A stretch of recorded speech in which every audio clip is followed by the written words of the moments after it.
Hey guys, welcome back to another video, and in today's video we'll be traveling to the future again and the future of VRs, because we'll be looking at the MetaQuest Pro, which is definitely a futuristic VR headset.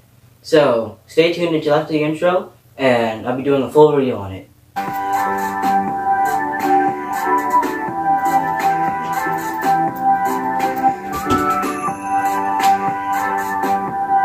Okay, so first, let's start with the basics of it. It was first actually released just a couple months ago, on October 25th of this year, 2022, and it cost $1,500. So it's actually, you might think that's actually a lot, but if you really think about it, about everything that I'm going to tell you guys, it's actually worth $1,500 with all the leading edge tech that it has and everything. So first, let's talk about the brand new appearance of it. So here's a picture of it, the MetaQuest Pro VR headset. So you can see that it's a glossy black color, way different from the excuse me, way different from the MetaQuest 2, which was white and bulky. So this one's just a change of pace, it's black, and you can see that the screen part is not just like a matte color, it's actually like glossy. And then you also can see the controllers here are also black to match the headset. And the headset, the controllers, it didn't have that ring on it anymore. Where like on this picture right here, I'll show you guys. The MetaQuest 2 had those like rings on the controller. This one doesn't have that anymore, so I think that. I'm not sure. I haven't actually had it before, but I'm sure that'd be a lot better to use than having those like weird rings on it. And it has very thick padding on the front and back, as you guys can see right here and right here, for your headset. And it's adjustable because these brand new MetaQuest Pro headphones is not like the MetaQuest 2 where it's one size fits all. This one is adjustable, so if you have a smaller head, you can like adjust it to smaller, or you can adjust it bigger. But it has a thick padding for more comfort, so you can play for longer. And then a lot of you guys who are enthusiasts of VRs, you guys may notice that it doesn't actually have a strap all over the top like the other one. And apparently this is supposed to be like for more comfort. I'm not sure if it's as stable, because having a strap over the top means that it's less likely to fall. But I guess it will be more comfortable to have, so I guess they fixed that problem, and hopefully it won't fall off people's head, because it's very expensive, so that will be a very bad situation if it fails. So that's basically all the changes in the appearance, and it has a brand new pancake LED display, as you guys can tell by how flat the screen actually is. Because if you compare it to this picture of the MetaQuest 2, you can actually see how bulky that front screen is. But this one, you can actually see like the lens and how like flat it is, and not like bulging out. So that's like a difference in the appearance. So that's basically all the changes in appearance that they made. I actually think the black actually kind of looks better than the white. I mean, the white is actually kind of nice, because like the PS5, that was a nice white, but I think for this one, the black is a nice way to go, especially a glossy black at that for the screen. You can see how glossy it is and shiny. So that's a nice change of pace for, of course, because you have to spend your money, $1,500, so you will want to get your money's worth. So next, let's talk about what comes in the box. So I'll pop up the picture of the screen so you guys can see. It comes with the headset itself. It comes with both of the controllers. It comes with the charging adapter, which is a rapid USB charging adapter. It comes with the charging wire for the headset. It comes with the charging wire for the controllers. It comes with two wrist straps, so you can hold the controller easily. Like on the Nintendo Switch Joy-Con, it has that strap to hold it. It comes with two of those, and it also comes with a cable clip, as well as a cleaning cloth, a cover for the lens, and light blocker for your left and right to block from light. So yeah, that's what the screen. That's what comes. That's everything that comes inside the box. Oh, and let me forget. It also comes with two stylus tips. That's also something it comes with. That's inside the box. So it's actually a lot to come in the box for a VR. And it comes with a pretty decent amount of accessories that you can like put on it to help you for better gameplay or whatever.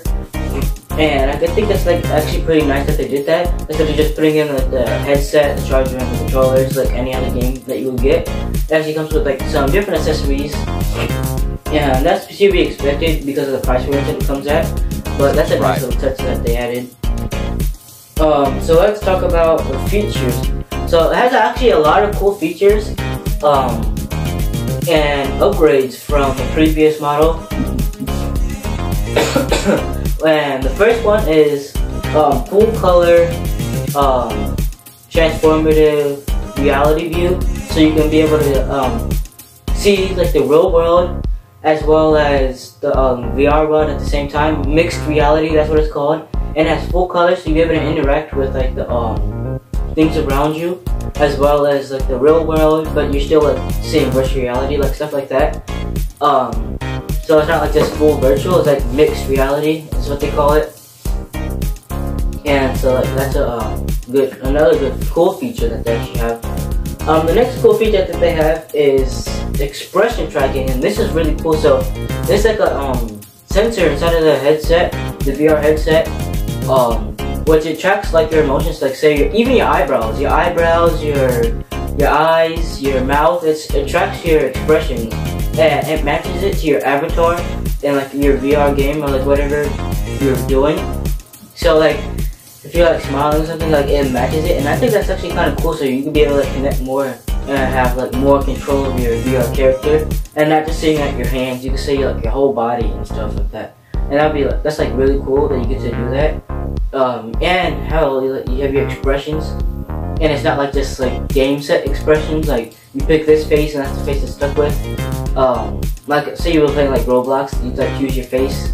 It's not like that. You have like full expressions. It's kind of actually the characters kind of look like full body me emojis. That's kind of what it looks like to me. Like I'll show you like right here. In this picture, it kind of looks like full body emojis. You get to see the whole body and like moving around as avatar. That's what it kind of like reminds me of. And of course, it has like the expressions, like if you was on FaceTime using emojis and your expressions. So it's not as lagged as that, but it's sort of like that, but just more advanced, basically. It has 10 advanced sensors, 10 advanced VR and MR sensors, as well as 256 gigabytes of storage, which is a whole lot. And so you can use all that storage, and you can have all the apps that you had from your MetaQuest 2. So say like you had your MetaQuest 2 and you had all those apps and stuff, and now you're switching over to the MetaQuest Pro. So you still get to have all those games and stuff. Like there's nothing changed. You still get to use the same entertainment, the same games. It's just like better quality and stuff like that. So you have like your newer games exclusively for the Pro, but it also has older games from the Quest 2. So you don't have to worry about that. So if you was worried about changing because you want to get your games, you don't have to worry about that because you get to use all the same games and all your same like everything, not just games, your apps, your entertainment, everything you have. I'm pretty sure like around August they stopped using how you have to sign up to a Facebook account to use it, and you like to make your own like MetaQuest account.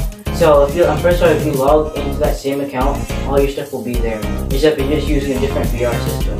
And I'm pretty sure that's just basically the difference. You're just using a different VR system, and you can still have your same account to use. It also has 12 gigabytes of RAM storage. Has a Snapdragon XR2 Plus processor, which is 50% faster than the previous models. So that's like really like, if you really think about that, that's like way cooler.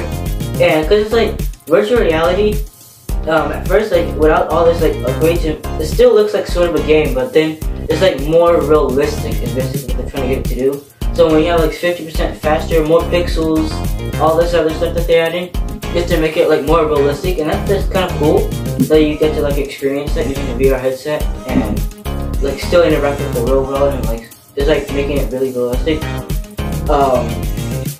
And it also has a pop-up. You can use pop-up multi-screen, so you can like excuse me. So you have like multiple screens. Like instead of like having like this setup right here and having multiple screens, like computer screen having this up, another computer screen in the middle having this up, and a computer screen on the left having this up, and then you have like expansions on the top. You want to do that because like, and this is like really cool. So like when you have your VR headset on, it projects out a big like virtual screen, and you could like use the controllers, and you can have multiple screens up. You could like minimize them, and like they're sizable, so you can make them smaller or bigger depending on what it is and how important it is. So you could be like messaging, working, or just whatever you want to do. You could just have multiple screens up, doing it all at once. So that's a really cool feature, and it's like a huge screen where you could just use it. It's an LCD screen, and this actually kind of reminds me of this particular, the way that it looks, this headset looks, it kind of reminds me of the headset that they used in SAO, this one that they used. It sort of kind of looks like that, and it'd be cool if it had all the features like how they went in the different games. And I'm thinking that's what they're trying to work towards, and they're getting closer and closer. I'm not quite there yet, but this is a huge step towards having really futuristic VR systems. I think this one's actually really kind of cool. The recommended age limit for it is 13 years and up, because if little kids use it, it kind of hurts their heads. So they recommend that you have to be 13 years or older in order to use it. Just because your brain's more developed, so it won't like, give you headaches and stuff like that. Because it could cause major side effects like just a change. So if you're looking to buy it, make sure that you're at least 13 years up in order. So let me know down there in the comments what you guys think about this one, and if you guys actually buy it. I know a lot of people will actually really like this one. I know it's a little expensive, so it's not like really practical for everybody to go and get, because it's pretty, and it's worth it, but it is still kind of expensive for people to go spend. It's actually crazy how expensive, because iPhones are getting like an iPhone, like the new iPhone 14 is like $1,200, so it's a little more than the price of an iPhone, which would make sense because it's like a kind of sort of like a gaming console. It's compatible to like your PC, Windows, you can have the app on your phone, as like you have with the Quest 2, Meta Quest 2. You have like the app, so it's really compatible to like just about any of the devices that you would like to use for it. So yeah, let me know down in the comments if you guys like this one. I think I'll give this one a big thumbs up. I actually think it's really cool. I'm probably not going to get it for myself, but I think it'd be cool to see in person, or at least try out. So don't forget to give this video a big thumbs up and subscribe down there. Don't forget to share, and comment down below if there's anything else that you guys want me to review, and I could do a review on it. I review every Sunday, and hopefully I'll be able to post more YouTube shorts. I know I switched phones, so I can't post as much YouTube shorts, but I'm gonna actually be working on that, so hopefully I'll post some this week.